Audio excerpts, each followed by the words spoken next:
Cowabunga! Oh man, that just Two takes.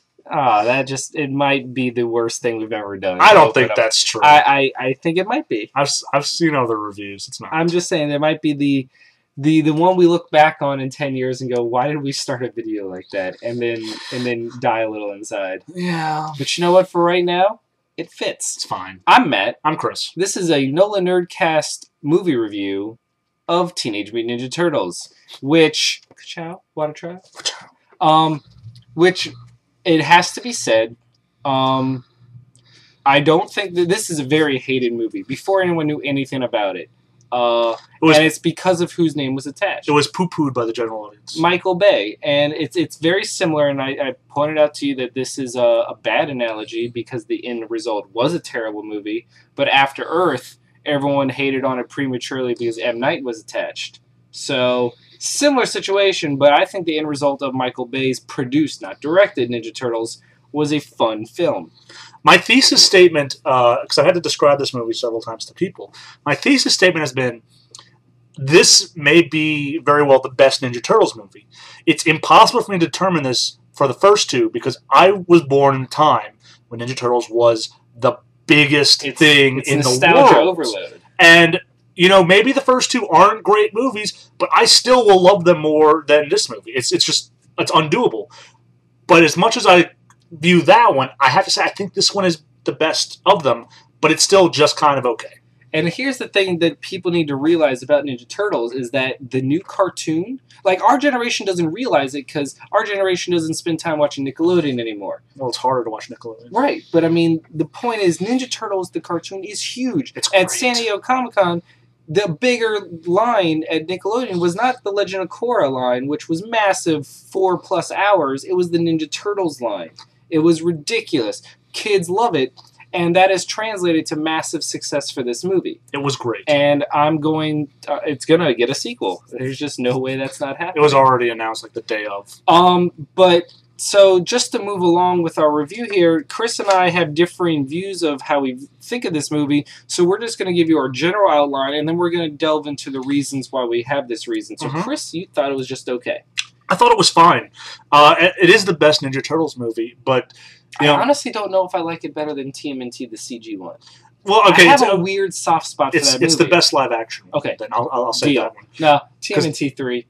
Feudal Japan. Come on, well, what? All right, anyway, I can't even say that. Anyway, but it's probably the best one. But even so, like, I thought this was just okay. I thought it kind of dragged in parts. I thought the overall villainous plan wasn't super great. Yeah, we'll get to that. But that's your overview. But overview, like I thought it was fine. I thought if you were to rent this would not be a horrible rental. I think it was a very fun movie and captured the spirit of what I mean. The one thing that's kind of crossed all the generations and versions of Ninja Turtles is the characterization of each turtle, and that carried over here very nicely. Every Ninja Turtle has their individual personality that we've all associated with them. Leonardo is the leader. Raphael is the hot-headed dude bro. Cool but rude. Donatello is the tech genius and the nerd. Does machines. And Michelangelo is the party guy. Party dude. Yeah. So they are all represented here, and I have to say, Michelangelo was very well done in this movie. Michelangelo was a delight. I mean, of the Turtles, and the Turtle movies in general, and this includes TMNT, they have a bigger tendency to focus on Leonardo and Raph because they have the more interesting dynamic. It's true. Donatello and Mikey. Have you noticed that Raphael is kind of like jumped up in terms of the default? Leonardo might be classified as the leader, but Raphael is... Well, that's been true since the beginning because if you look at the first movie, they spend their time hunting down Raph. Yeah. Raphael is the catalyst for every Turtles movie. It's true. And it's true in this one, too. He takes more of a center stage role. And, I mean, it's very easy to wash over the other Turtles because they're just not as dynamic. I mean, Does Machines doesn't mean narrow. too much for... Narrow. And it never really comes into play much. I'll get to that. Yeah. But let's talk about the reasons we didn't like the movie, and then we can end on the reasons we liked it. I only have one major complaint and you mean the one that we both agree on? One we both agree on, and I have a bunch of nitpicks. Paw Kents that I'm going to call them now. That they make me laugh, and I'm just going to poke at them. Okay.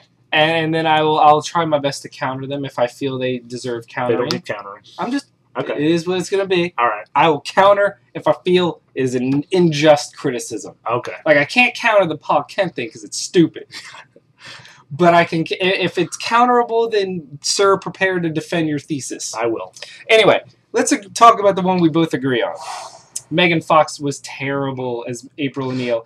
And that is me saying this was her best role I've ever seen her in. It's true. Here's the thing about this movie. If you enjoy Megan Fox monologuing and explaining the plot to people, a walk-in exposition, you are going to love Megan Fox because that's all she does. The first 30 minutes... 70% of this movie is Megan Fox. The first 30 minutes of her are like... First 30 minutes of her are like, yo, there are ninjas about. Oh my god... I don't have any evidence, though. You should totally let me do this. All right. Well, let me just point out one thing. If people did not believe this was if they needed proof that this was not a Michael Bay movie, Megan Fox is not overtly sexualized in any part of this movie except in one brief scene. And that flies in the face of everything he's ever done in Transformers. So, kudos to you, Ninja Turtles guy.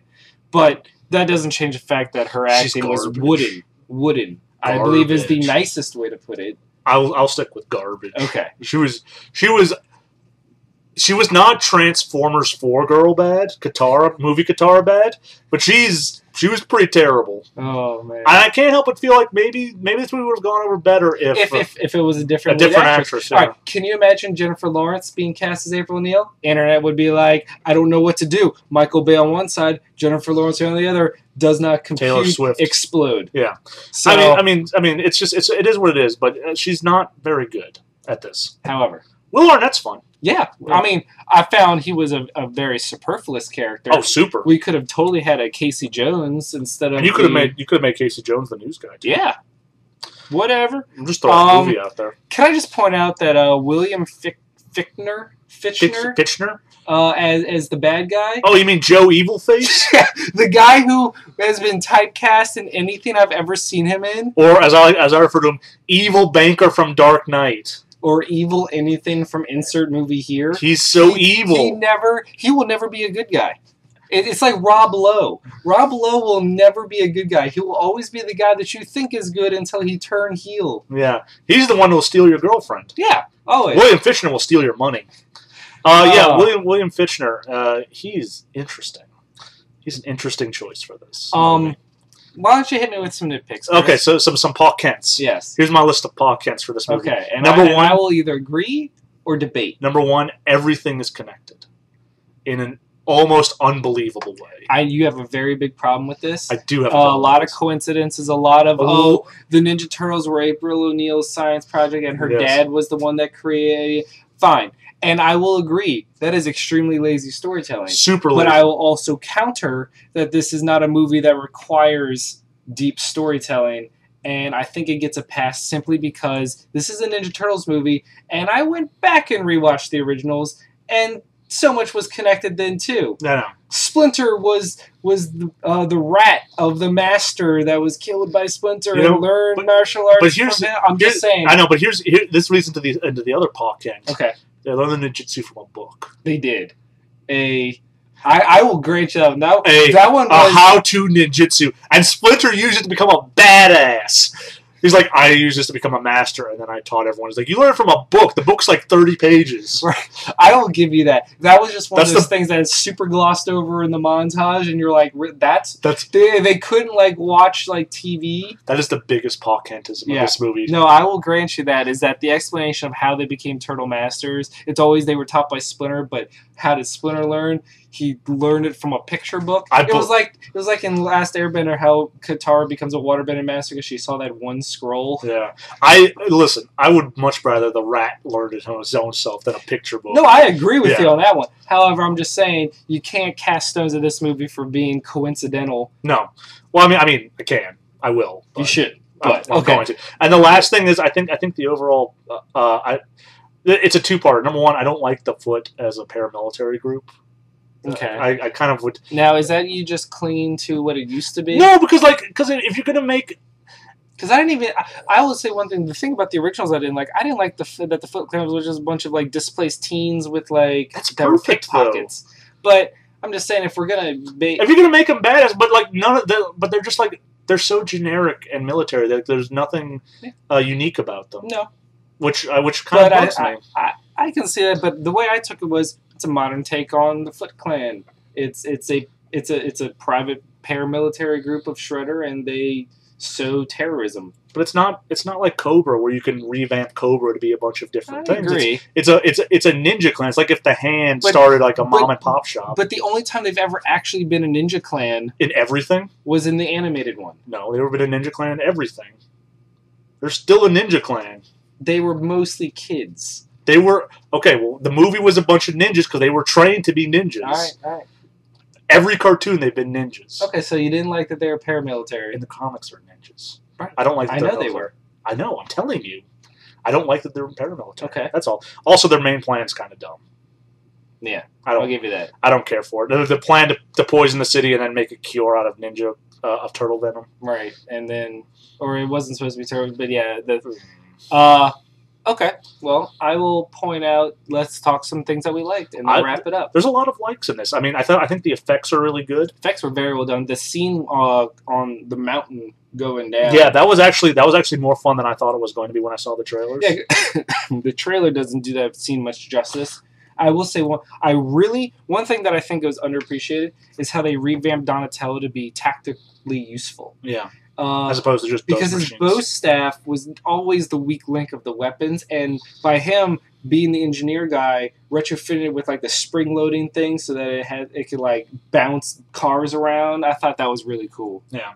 I thought the Shredder, people were making fun of the Shredder's overcomplicated thing, but I think in motion it worked so much better. It's way better than as a still because I've made fun of those pictures. Yeah. Oh, and still. I really think I should have learned by now that you gotta wait to see that in motion. It's better than I thought. I still think the idea of like a mecha suit's kind of dumb, but it is what it is. Modern day, everything's mecha. But I thought in action the fight scenes with Shredder were amazing. I thought that they built him up as a credible threat by having him completely stomp all over them and every encounter even up until the end. Like it was, the Shredder's always been better than all of them combined. Yeah. And they carried that through nicely. Mostly just came down to the humor felt really spot on between the turtles. The brothers each felt individual and I don't want to say well developed because this is not a movie with character development, but they're different enough. Right. They're different enough where you could spot them and know, the action was just well done. It's a summer movie based on a franchise that is never going to be more than mindless entertainment. It's Ninja Turtles. It's never going to be Oscar bait. Nope. And certain movies, you just have to have that mindset going in. Otherwise, you are setting yourself up for disappointment. You're never going to walk out of a Ninja Turtles movie going, that is my favorite movie of all time. Tour de force, where's the Oscar nominations? That's my take on it. Okay. Anything else you'd like to add? Anything else you enjoyed? No, I mean, I think we covered about all of it. That's fine. If you saw it, it would not be a terrible waste of your time. For the fact that the turtles are fully CG, you can tell we're in an age where CG is coming. So it's so seamless. Their CG's excellent. They look almost real. Yeah, it's like Rise of the Planet of the Apes good. Yeah, which is weird. High praise. Yeah. So why don't we give it a score, do our normal thing, and then we'll peace out. You give it a score first. I'm going to give it an 8. Not phenomenal. I'm not running out to recommend it to people, but for me personally, I felt that it was a very entertaining experience, and when I go into a Ninja Turtles movie, that's all I really care about. I'm going to give it about a 7. I think it's fine. It won't be a terrible waste of your time if you went to go rent it. I'm not buying this. It had to be like super cheap, like under $5. I'm gonna buy it. Of course. Maybe not at first, but I own all the other ones. I even own the box set that came with 3 because that's the only reaon I would ever own 3. I have the multi-pack that came with 3. If I could have it without 3, I'd be happy. But I mean, if it's under $5, sure. But I don't really feel the need to go back and rewatch it. Yeah. So it's more a collection thing. Yeah. Okay. I'm Matt. I'm Chris. And this was Teenage Mutant Ninja Turtles, not directed by Michael Bay. Pachow. Which Ninja Turtle would you be? Stupid butt face, man. That's who you would be. Obviously, I'm Raphael. I'm cool but rude. Okay. Sure, buddy. You go to heck. What are you? I'm all of them. All the cool parts combined. You're a Venus de Milo. Oh, no one wants to be Venus de Milo. You're a monster. You're Baxter.